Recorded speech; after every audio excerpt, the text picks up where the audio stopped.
Vous êtes sur Studio Kalangu, c'est l'heure du journal, les titres de cette édition.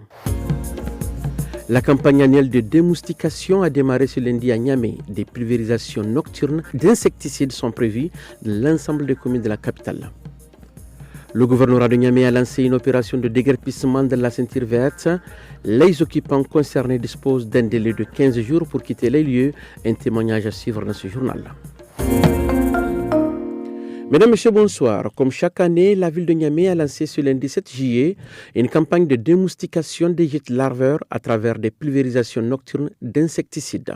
Selon l'administrateur délégué de l'arrondissement communal 2, l'opération se déroule cette année avec un produit moins nocif pour la santé humaine et un matériel de dernière génération. Oumarou Isaka est au micro de Hannatou Halidou.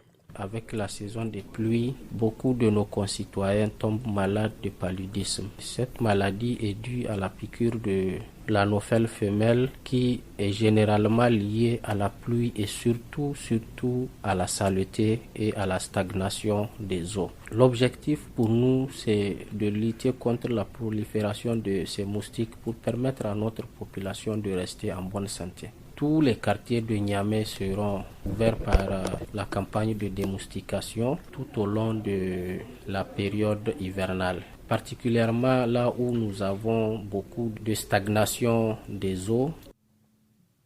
Le 3 juillet 2025, les habitants de la ceinture verte à Niamey ont reçu des notifications de déguerpissement émanant du gouvernorat. Leur accorda un délai de 15 jours pour libérer les lieux à compter de la date de réception. Cette décision suscite des réactions parmi les riverains, dont Halimatou Jibo qui exprime sa stupeur face à la mesure. On l'écoute au micro de Adama Dawachi.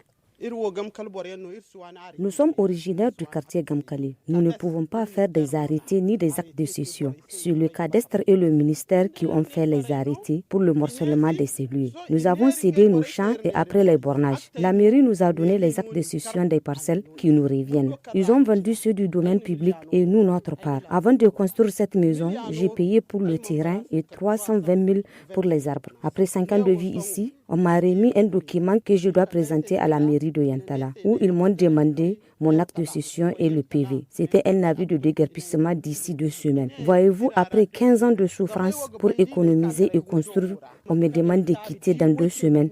C'est une catastrophe. En Maradi, l'inspection de l'éducation primaire de la commune 3 a proclamé ce lundi les résultats du certificat de fin d'études du premier degré CFEPD, enregistrant un taux de réussite d'environ 53%. L'inspectrice, Mme Abdounara Mariama, livre son appréciation au micro de notre correspondant Mohamed Maman. Nous avons enregistré un taux de réussite de 52,43%. Ce taux, je le trouve peu satisfaisant vu les efforts des uns et des autres dans la gestion de ces systèmes durant cette année scolaire.